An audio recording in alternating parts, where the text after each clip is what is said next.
Hi guys, welcome to another podcast from lessonsfrombooks.blog. The podcast is to give you guys just the lessons directly from books, so you don't have to read them.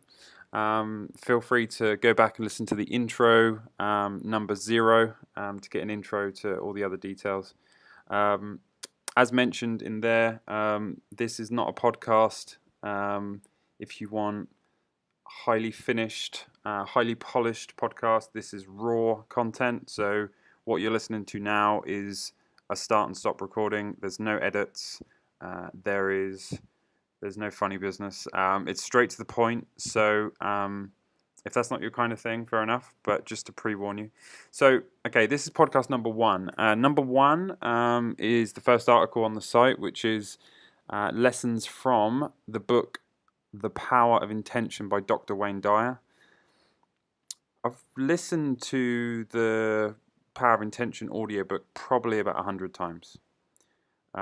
It's a absolutely fantastic example of how the dis-ease and the stress you have in your life is pretty much manufactured. As in, it's not real. You created it, you can destroy it. So let's just get straight into it, as this is no BS. We just get straight to the lessons. So the key lessons from The Power of Intention. Number 1, fully accept your past and appreciate everything it has taught you. This is very important. You have to take these lessons as I go through them step by step. So it's worth listening to this over and over again to get this solidified in your mind. Again, this will make it much faster than you have to go through the whole audiobook or go through the whole book. But obviously, feel free to do that as well. Okay, so again, number 1, fully accept your past and appreciate everything it has taught you. Number 2, whatever you believe in, God, the universe, Allah, whatever it is, this source actually gives you ideas and desires. So everything you do in your life was actually given to you to do. Now that doesn't mean bad things, that means positive ideas. So this is a muscle that you have to work on. But as you become more connected to that, you'll get more ideas, you'll be connected more to your truth. So you have to reframe your mind to view all passions, desires of new exciting things, that you have to view them as more serious than anything else. As now your moral imperative to go after them. Number 3, now that this is reframed in your mind, spend a long time thinking about what you really, really, really want in life. What would your ideal life look like? This takes a long time and can be painful, difficult to face the truth. But this is the foundation for the next lessons. Number 4, write it down. Plan it out and start to integrate it into everything you do. But do not share this plan with anyone else.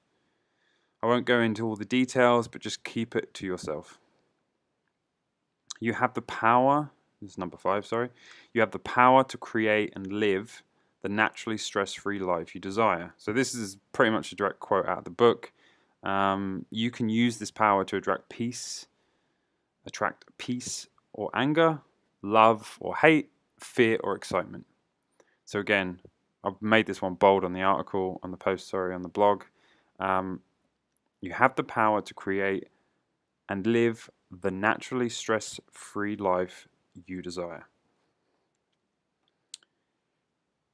Number 6, stress is a desire of the ego. You are not your work, your failures, your accomplishments, or your possessions.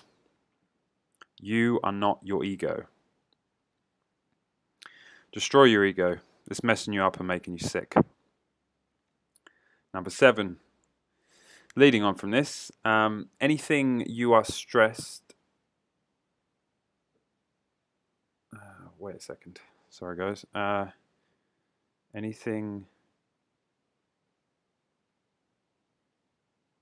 Yeah. Okay. Number 7. Leading on from this, anytime you are stressed, to say to yourself, "Stop." Sorry, guys. It's not making sense here. What we're written down. Okay, here we go. Right. Sorry about that. Okay, yeah. So anytime you're stressed, you need to say to yourself just pretty much one thing and one thing only. Stop taking yourself so seriously. Sorry, record that again. Stop taking yourself so seriously.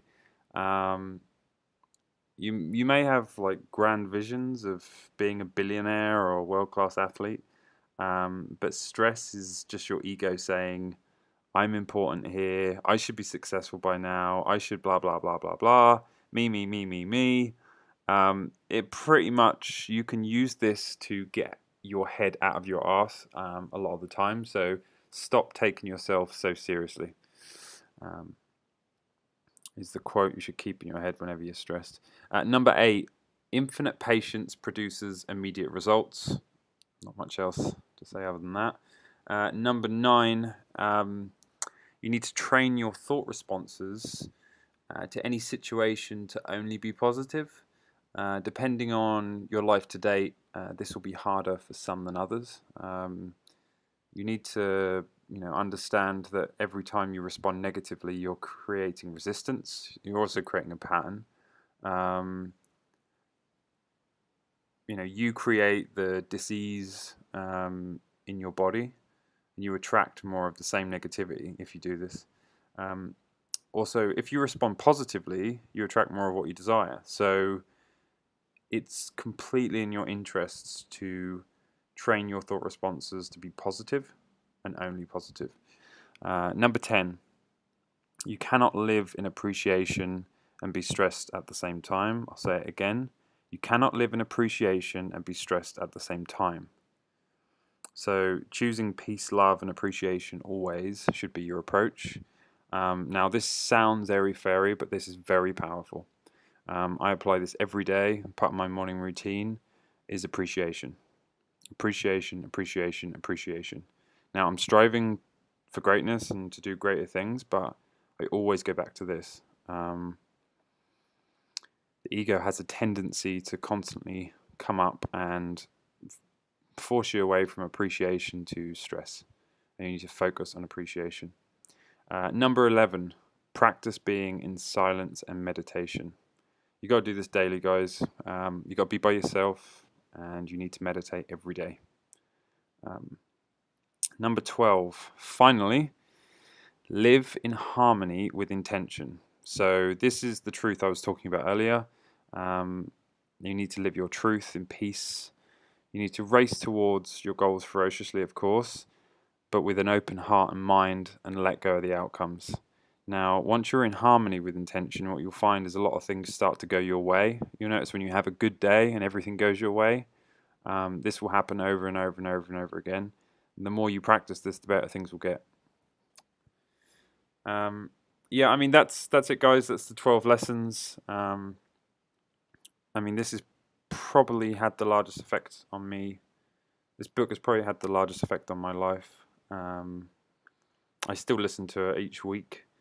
Funnily enough, reading the above has the same effect. So I think I might just listen to this podcast or just read the article over and over again instead, because this kind of summarizes everything instead of having to listen to the whole thing. I hope it's been helpful to you guys. So this is number 1 in the podcast for Lessons from Books. This is the Lessons from the Power of Intention by Dr. Wayne Dyer. Thanks, guys, and I'll speak to you on the next one.